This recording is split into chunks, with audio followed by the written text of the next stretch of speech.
Another basic form that can help build dimension in your drawing is a wedge. If you divide a cube in half, you end up with a wedge. Wedges work well for noses, shoulders, and feet of characters, as well as other items. All right, today our practice is all about wedges. So wedges are kind of an odd form. They're usually a combination of both cubes and triangles, depending on the direction of the wedge. So basically what a wedge is, we're gonna start by drawing a cube here.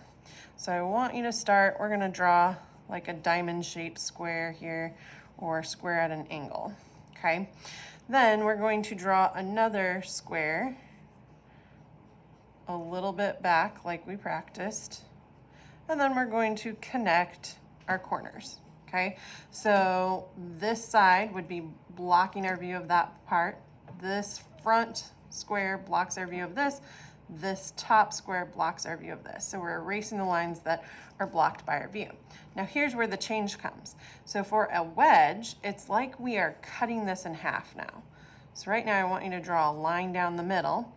And what this does is we are actually going to just keep this top part right here. So here is our first wedge, okay? So it's a combination of angles or triangles and cubes, okay? Let's try some others.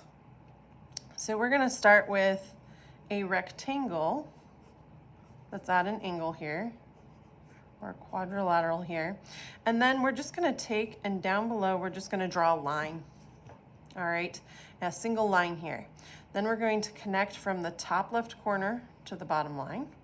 We're gonna connect from the front corner to the bottom line, or sorry, the middle bottom corner to the bottom line.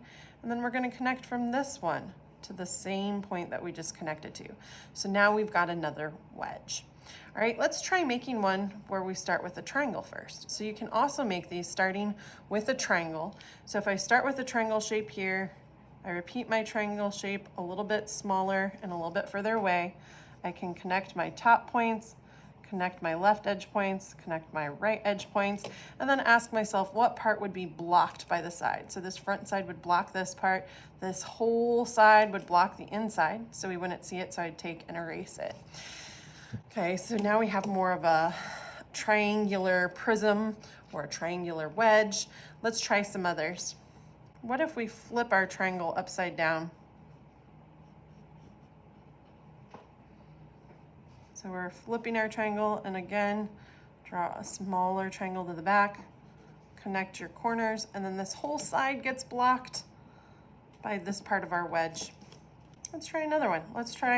So I want you to try drawing some different triangles of different shapes, try drawing some different triangles of different sizes. Try and keep them at similar angles, and then see what happens when you flip those. So let's try another one. We're gonna start with kind of this quadrilateral shape. Okay, now remember we need another quadrilateral, a little bit smaller and a little bit further away.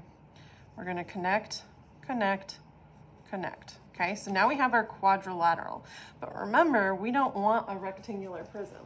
We've got to change this. So now we're gonna go from one corner to the opposite corner to cut it in half. And that leaves us with a wedge.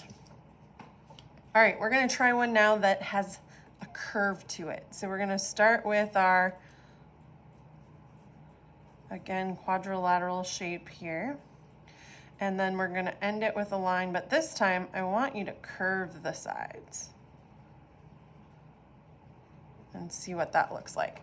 So once you master the ones where you're cutting a quadrilateral prism or rectangular prism in half, I want you to try some. All right,